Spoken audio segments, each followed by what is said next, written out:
ಇರುತ್ತೋ ಅದರ ಅಲೆಗಳು ಉಂಟು ಮಾಡುತ್ತಂತೆ. ಪವಿತ್ರ ಮಾತುಗಳು ಪವಿತ್ರವಾದಂಥ ಅಲೆಗಳನ್ನು ಉಂಟು ಮಾಡುತ್ತೆ. ಲೌಕಿಕ ಮಾತು ಅಶಾಂತಿಯ ಅಲೆಗಳನ್ನು ಎಬ್ಬಿಸುತ್ತೆ.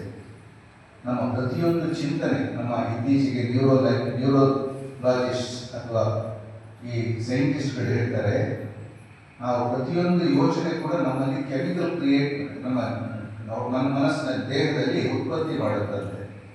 ಅದು ಒಳ್ಳೆಯದಾಗಿದ್ದರೆ ಒಳ್ಳೆಯ ಪ್ರಭಾವ ಬೀರುತ್ತೆ, ಕೆಟ್ಟದಾಗಿದ್ದರೆ ಕೆಟ್ಟ ಪ್ರಭಾವವನ್ನು ಬೀರುತ್ತೆ. ಹಾಗಾಗಿ ನಾವು ನಮ್ಮ ಮನಸ್ಸು ಮತ್ತು ನಮ್ಮ ಚಿಂತನೆಗಳ ಬಗ್ಗೆ ಬಹಳ ಜಾಗೃತವಾಗಿರಬೇಕು. ಇದಕ್ಕೆ ನೋಡಿ ಒಳ್ಳೆಯ ಉದಾಹರಣೆಯನ್ನ ರಾಜ ಪರೀಕ್ಷೆಯನ್ನು ಕೊಡ್ತಾರೆ. ಋಷಿಯ ಶಾಪದಿಂದ, ಅದು ಕೂಡ ಅವನು ಮಾಡಿದಂಥ ತಪ್ಪು ಅವನಿಗೆ ಗೊತ್ತಾಗುತ್ತೆ.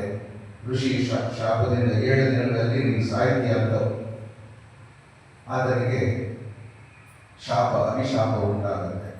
ಆದರೆ ಅವನು ತನ್ನ ಸಾಮ್ರಾಜ್ಯವನ್ನು ಜಾಸ್ತಿ ಮಾಡಲಿಕ್ಕೆ ಹೋಗಲಿಲ್ಲ, ವೈದ್ಯರನ್ನು ಹುಡ್ಕೊಂಡು ಹೋಗಲಿಲ್ಲ.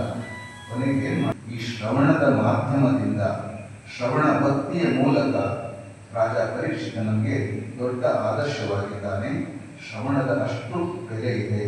ಶ್ರವಣವನ್ನು ನಾವು ಈ ರೀತಿ ನಾವು ಕೂಡ ಅಭ್ಯಾಸ ಮಾಡಿದ್ರೆ, ನಾವು ಕೂಡ ಪೂರ್ಣ ಏಕಾಗ್ರತೆಯಿಂದ ಭಗವದ್ ವಿಚಾರಗಳನ್ನು ತಿಳ್ಕೊಳ್ಳೋದ್ರಿಂದ ನಾವು ಕೂಡ ಭಗವಂತನನ್ನು ಪಡೆಯಲಿಕ್ಕೆ ಸಾಧ್ಯ.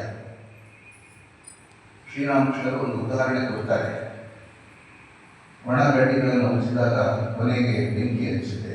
ಅದೇ ರೀತಿ ಆಧ್ಯಾತ್ಮಿಕ ಸತ್ಯಗಳನ್ನು ಪದೇ ಪದೇ ಕೇಳ್ತಾ ನಮ್ಮಲ್ಲಿ ಬದಲಾವಣೆ ಮೊದಲು ಕಾಣದಲ್ಲೇ ಇರ್ಬೋದು, ಆದರೆ ಕೊನೆಗೆ ಆ ಒಂದು ಮನಸ್ಸಿನಲ್ಲಿ ವೈರಾಗ್ಯ, ಭಕ್ತಿ, ವಿವೇಕ, ಶಾಂತಿ ಅಗ್ನಿ ನಮಗೆ ಒತ್ಕೊಳ್ಳುತ್ತೆ. ನೋಡಿ, ಶ್ರೀರಾಮಕೃಷ್ಣರ ಶಿಷ್ಯರು ಸಾಕಷ್ಟು ಜನ, ಒಬ್ಬ ಅದರಲ್ಲೂ ಗಿರೀಶ್ ಚಂದ್ರ ಘೋಷ್ ಅಂತ ಇದ್ದ. ಅವನು ಹೇಳ್ತಾನೆ, ಒಬ್ಬ ದೊಡ್ಡ ಪ್ರಸಿದ್ಧ ನಾಟಕಕಾರ, ಬಹಳ ಪ್ರತಿಭಾನ್ವಿತ ವ್ಯಕ್ತಿ. ಆದರೆ ಬುದ್ಧಿ ಒಂದೇ ಇದ್ರೆ ಸಾಲದು, ಕ್ಯಾರೆಕ್ಟರ್, ಚಾರಿತ್ರ್ಯ ಕೂಡ ಚೆನ್ನಾಗಿರಬೇಕು. ಆದರೆ ನಾನಾ ದುಃಖ ಸಂಸಾರದ ತಾಪತ್ರಯಗಳಿಂದ ಬೆಂದು ಕೆಟ್ಟ ಚಟಗಳಿಗೆ ಬಲಿಯಾಗಿ ಅವನು ತನ್ನ ಜೀವನವನ್ನು ಬಹಳ ಕಷ್ಟದಲ್ಲಿ ಇದ್ದ. ಆದರೆ ಶ್ರೀರಾಮಕೃಷ್ಣರ ಬಳಿ ಬಂದು ಅವರಿಂದ ಒಳ್ಳೆಯ ವಿಚಾರಗಳನ್ನು ಕೇಳ್ತಾ ಕೇಳ್ತಾ ಕೊನೆಗೆ ಒಬ್ಬ ಸಂತನ. ಅವನು ಹೇಳ್ತಾನೆ, ನಾನು ಶ್ರೀರಾಮಕೃಷ್ಣರ ಅಂತ ಒಬ್ಬ ಗುರುಗಳು ಸಿಗ್ತಾರೆ ಅಂತ ಇದ್ದರೆ ನಾನು ಇನ್ನೂ ಪಾಪ ಮಾಡ್ತಾ ಇದ್ದೆ ಅಂತ ಹೇಳ್ತಾನೆ. ನಾನು ಕುಡಿದಂಥ ಹೆಂಡದ ಬಾಟಲ್ಗಳನ್ನು ಒಂದ್ರ ಮೇಲೆ ಒಂದಿಟ್ಟರೆ ಮೌಂಟ್ ಎವರೆಸ್ಟ್ಗಿಂತ ಎತ್ತರವಾಗ್ತಾ ಇತ್ತು ಅಂತ ಕೆಲಸಗಳಲ್ಲಿ ನಾನು ಮಾಡಿದ್ದೆ.